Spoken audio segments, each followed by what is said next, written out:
Well, thank you very much, and thanks for inviting me. And huge applause for the group that has set up this meeting, and not least for inviting me as a speaker. Just very briefly about who I am. My name is Stanis Elsborg, and I work for an organization called Play the Game. It's an initiative that has been here since 1997, and we have tried to raise some of the more darker sides of sport at our conference. We have hosted 12 conferences since 1997 about doping, match fixing, corruption, abuse, and of course also in the last 10, 15 years about sports washing, and very recently, of course, much about Saudi Arabia and how they are using sport for political purposes.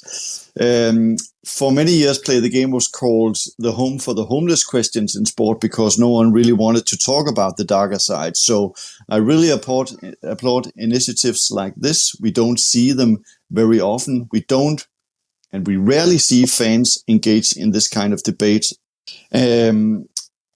I want to stress very clearly that when I speak about Saudi Arabia in general, and when I say Saudi Arabia, I mean the state of Saudi Arabia. I mean a very, very little group of people which is headed by Mohammed bin Salman.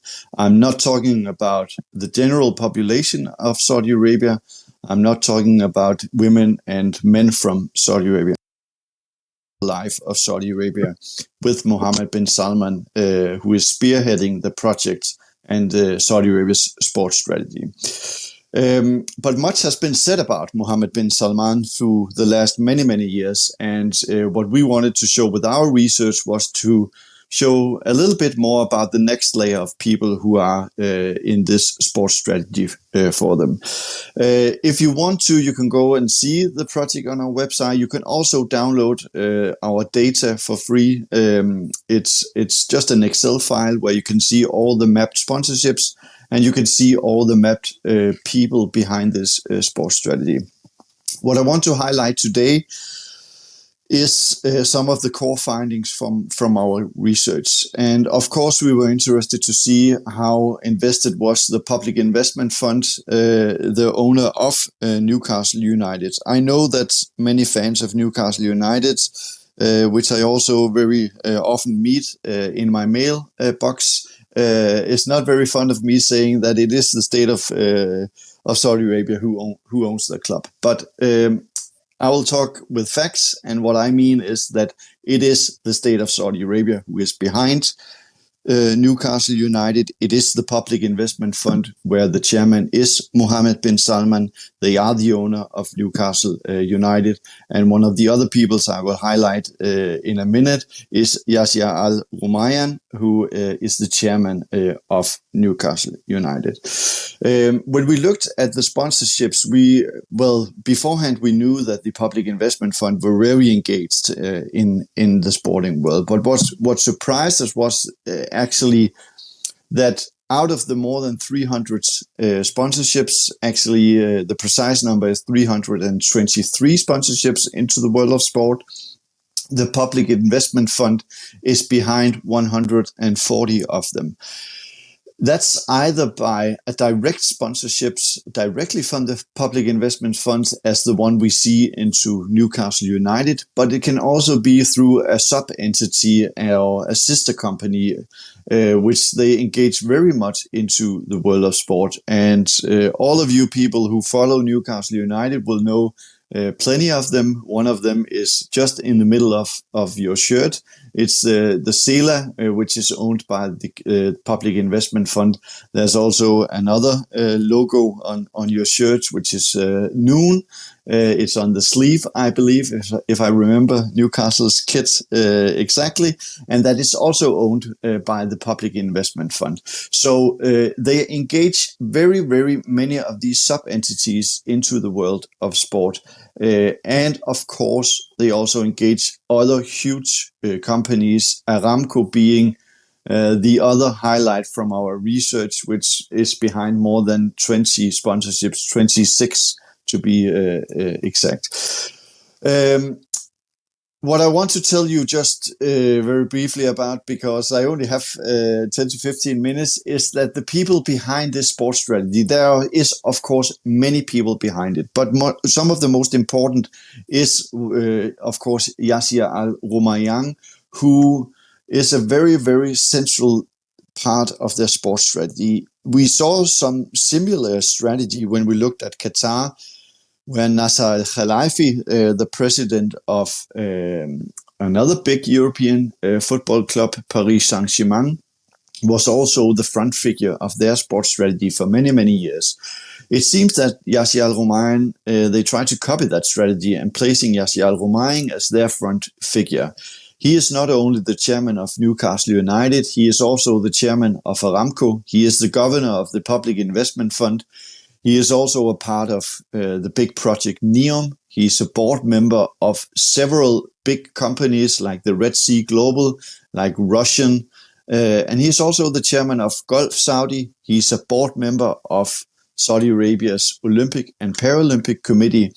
And the importance of that is that in Saudi Arabia, there's no difference between being a part of the political life or the sporting life. That's how we see it in these autocratic regimes. They know no distinction between sports and politics. So Yasir Al-Rumayyan can travel all around the world, and in 1 second he can be a representative of Newcastle United, or he can be a representative of Gulf Saudi, and in a split second he can meet with people on golf course in the United States with Donald Trump, and he can switch roles in a second to be one of the most economical, powerful men in the whole world, as the chairman of Aramco and as the governor of the Public Investment Fund of Saudi Arabia. And that means that he has a power making decision. He has a decision-making power that we don't see in that many officials into the sports world. And that's why Saudi Arabia has so much power into the world of sport, is because they engage these very influential people from their political life into the world of sport. Another mentionable figure from Saudi Arabia is Princess Rima, who of course is a woman, and I will leave others with much more knowledge into the human rights issues in Saudi Arabia to discuss equality between men and women. But of course, we all know a little bit about the stories that women do not have nearly the same possibilities that men have in Saudi Arabia. And Princess Rima is a board member of the Saudi Arabian Olympic and Paralympic Committee, but she is also a member of the International Olympic Committee, one of the most important, if not the most important, sports federation or organizations in the world. And importantly, if we have to talk about Princess Rima, is that she is also the ambassador in Saudi Arabia's ambassador in the United States.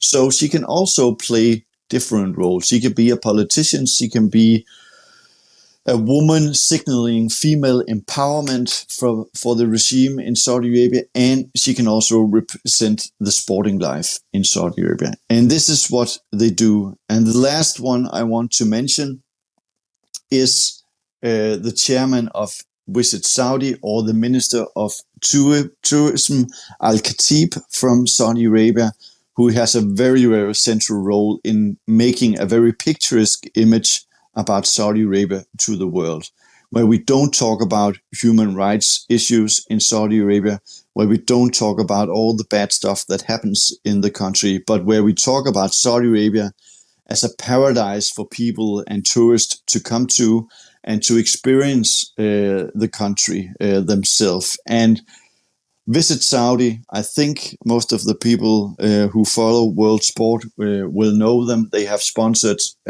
very, very many sports throughout the last couple of years, like the Dakar Rally, like the match between Tyson Fury and Francis Ngannou. They sponsor the Indian Premier League in cricket.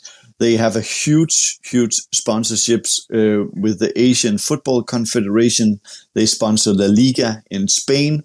And of course, they have managed to convince maybe the most famous, maybe the best can discuss that, football player throughout history, Lionel Messi, to be Saudi Arabia's tourism ambassador. So once again, it just illustrates a little glimpse of how Saudi Arabia uses sport. They use their political life, they use their sponsorships, companies to engage in world of sport. And they do this not only because of the very, very famous word sports washing, to make a picturesque image of themselves. They use it because they want to become a geopolitical powerhouse, just like the United States and China. And they use it because they want to expand their diplomatic relations in all countries all over the world. And they want to create new networks and new trade deals for the regime of Saudi Arabia. Thanks for listening.